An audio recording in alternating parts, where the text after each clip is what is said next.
Hello बच्चों, let's read the question. The question says, in YDSC, the sources S and two slits A and B are lying in a horizontal plane.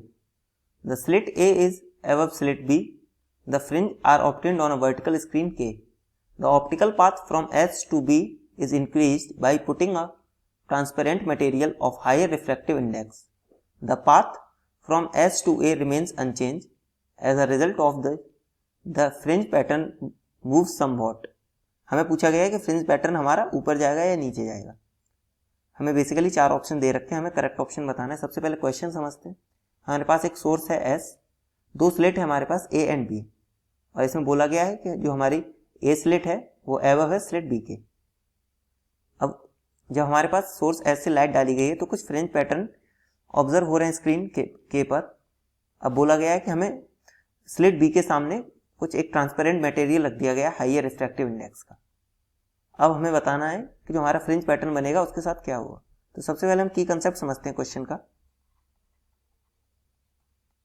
तो की concept हमारा क्या है कि if we, अगर हम कोई भी स्लैब इंट्रोड्यूस कर रहे हैं, ग्लास स्लैब जिसका रिफ्रैक्टिव इंडेक्स एयर से ज्यादा है, तो हमारी जो लाइट रे है उसको ज्यादा डिस्टेंस ट्रेवल करना पड़ेगा. तो if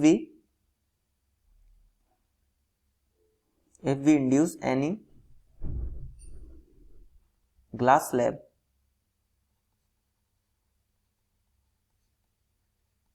in front of any slit,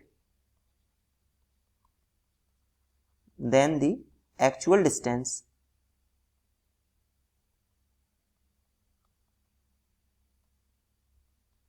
traveled by the light ray increases.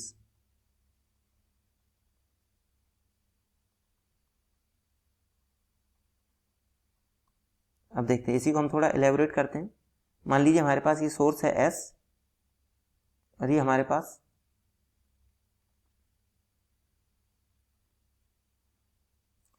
Pass screen है K.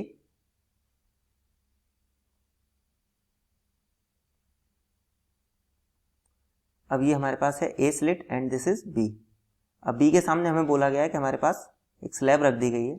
अब देखिए A वाली तो लाइट ऐसे जाकर और सीधे यहाँ पर आ जाएगी, बट ये B वाली लाइट के साथ क्या होगा, ये होगी हमारी थोड़ी डिफ्लेक्ट. उसके बाद ये हमारी कुछ डिस्टेंस ज़्यादा चलेगी, ये हमारी जाएगी कुछ इस तरीके से. बट जहां पर ये ऊपर मिलनी थी अब ये कुछ नीचे मिलेगी. तो इस अब क्योंकि because the distance traveled by light ray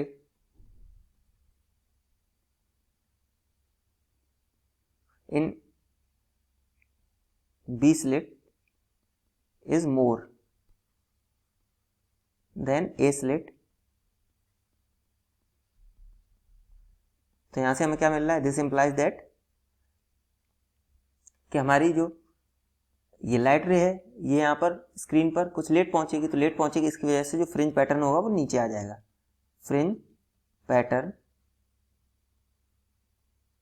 will observe somewhat downwards. तो हमारा करेक्ट आंसर क्या हो जाएगा इस क्वेश्चन के लिए, तो जो हमारा फ्रिंज पैटर्न होगा वो कुछ नीचे आ जाएगा. करेक्ट ऑप्शन की अगर हम बात करें तो करेक्ट ऑप्शन हमारा हो जाएगा option B, that is downwards. Hope you understood it well. Best of luck. Thank you.